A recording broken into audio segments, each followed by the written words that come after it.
Welcome to a Noble Recap. You may be wondering, Nick, what's a Noble Recap? Well, basically, I don't really know. Basically, I'm going to review and talk about movies and shows that I didn't in the last, month or two, or the past 3 months in my case. So, today, we're going to be talking about all kinds of movies and shows.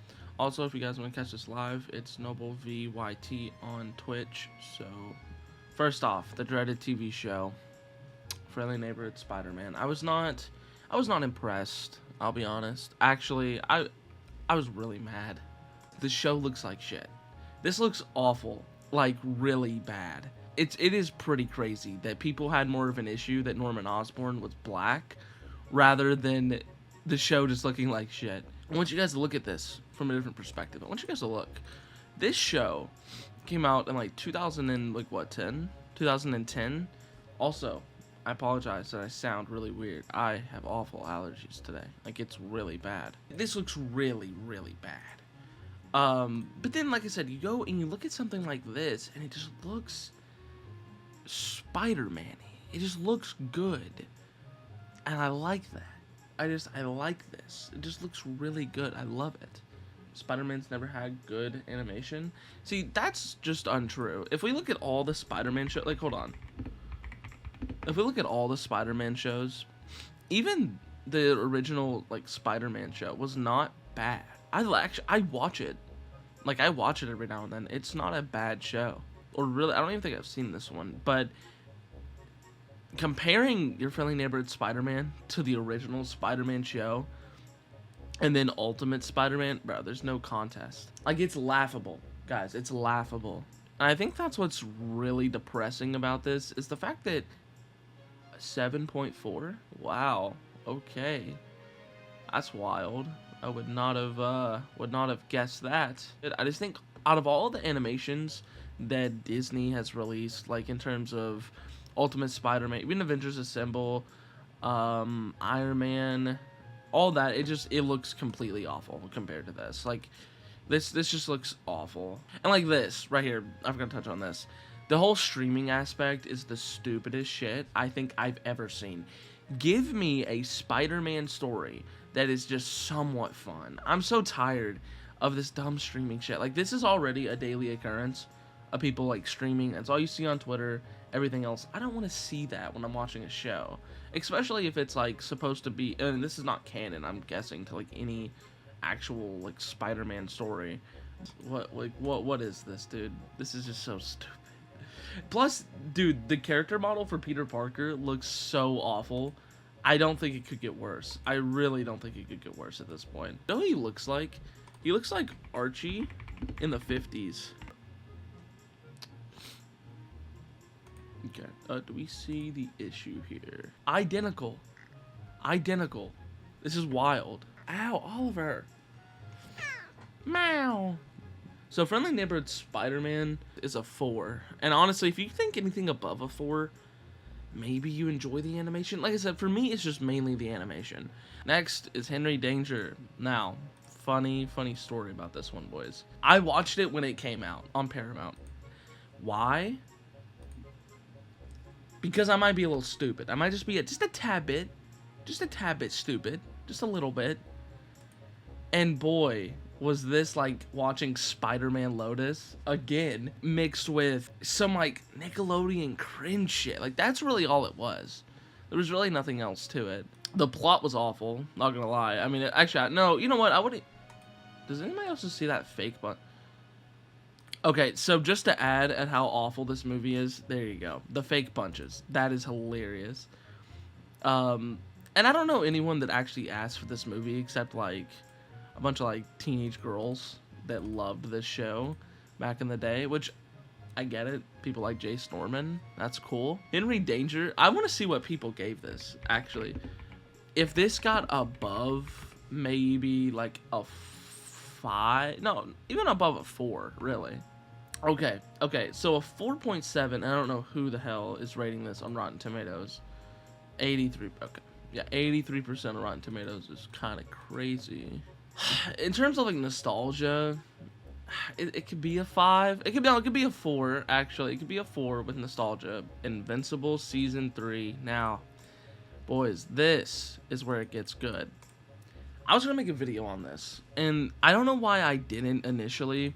Invincible season 3 is good. Like, I think it's better than season 2. Personally, I think this is way better than season 2. Not better than season 1, but I do think it is really good. Like, it's really good. A lot of people didn't like this season as much, which is weird because, like, for instance, right? Let's go to Invincible.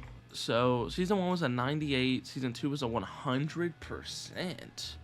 Hello, did we watch the same season? Hold on, wait, season 2 was a 100%. Wait, that's actually gotta be the craziest thing I've seen all day. Wait, actually, that's wild.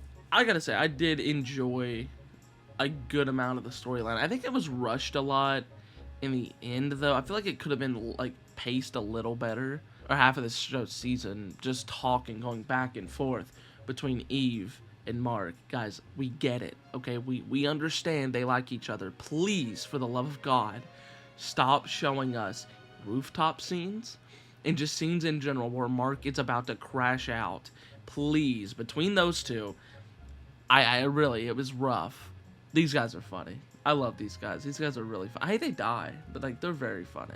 And somebody said they remind me of the Hodge twins. And that is the funniest thing I've ever seen. Watching it and then hearing this dialogue and then hearing them talk, it is the funniest thing. Of course, before they became a Trump, like, duo, but besides that, they're funny. I'm glad they put one episode of Omni-Man in here. I mean, that wasn't, I feel like that was actually pretty cool. I'm glad they did do that to kind of put at least somewhat into perspective that this guy is going to come back eventually and that he's not just going to be up there forever. And I do like that. But overall, like, season 2, if it was paced a little bit better, if it wasn't just constantly switching between being, okay, this is a cool episode, to then, oh, we're going to go crazy and you're going to fight 15,000 people. But to me, this is like, obviously, this reminds me a lot of like a shonen, right? But like, it does have some issues. It does have some pacing issues pretty heavily. I feel like a lot of the pacing issues are kind of not reminded to us as much when it comes to like showing us really good episodes. Like the last episode is borderline one of my favorite episodes of Invincible. I wanna say it's like a 9, right? But I feel like if I do that, that kind of undermines what I gave for Invincible too. If I could rescore them, that'd be different. But I feel like it's like an 8.5. I give it an 8.5 out of 10. Invincible season 3 is amazing. Okay, so I got some bad news, boys. I only watched like an episode of Daredevil Born Again, and here's the thing, okay? And this is my only issue that I really have with a lot of Marvel's like television. I just don't care. Like, I mean, here's the thing. Daredevil's never really utilized at all, and like most things, except TV shows, of course. I mean, the original show, which I did end up watching a little bit later, was okay. Like, it was good. I only watched like 2 episodes, and it was good. Like, I wouldn't even say it's okay. It is good. I'm not gonna sit here and say it's not good, because it was good, right? And then I just kind of was like, you know what? I'm gonna switch and watch this so I can make a video on it, right? I couldn't get through like 2 episodes. I was just like, okay, I get it. I understand what it's about. It's not as good as the original, I will say that. And I do wonder if people are gonna agree with me, because if we're gonna agree, right, if I'm gonna sit here and say all of this, if I'm gonna sit here and say that, I feel like Daredevil originally, when he was made by Netflix, which I don't know how all that works, to be honest with you, but it just had this aura, you know? It just had this aura that I was like, wow, okay, I see why people want to watch it, right? I even got a Daredevil Funko Pop for it. I was like, you know what, this is dope, I like this, and then I just got bored. And I don't know if it's mainly because I'm just really looking forward to like Superman and Fantastic Four, but it could be way better. It could be way better. I'm just not a huge fan of Daredevil anymore. I used to be. He just got kind of boring. He's not ever utilized in like anything to do with Marvel. It's just TV shows, and it gets kind of boring. Which I think they have a licensing issue with it. I could be wrong. I have no clue. So, I mean, after not even watching the entire thing, I mean, I don't even know if I could score it, because like I really didn't watch it, to be honest. Like, it was just really a couple of episodes. From what I saw, I mean, it was just a continuation with just a little less, right? If I had to give the original Daredevil a 9, this is like an 8.7. Like, that's pretty much what it was. There's a little bit of a difference. Just a little bit. So, no, that's stupid. I'll give it an 8.5. I don't want to do those numbers. I'll give it an 8.5.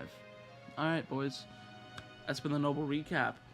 Pretty exciting thing. This will only happen like one time a year. So, whenever I miss something crazy. But, it's been fun. Thanks for coming, chat.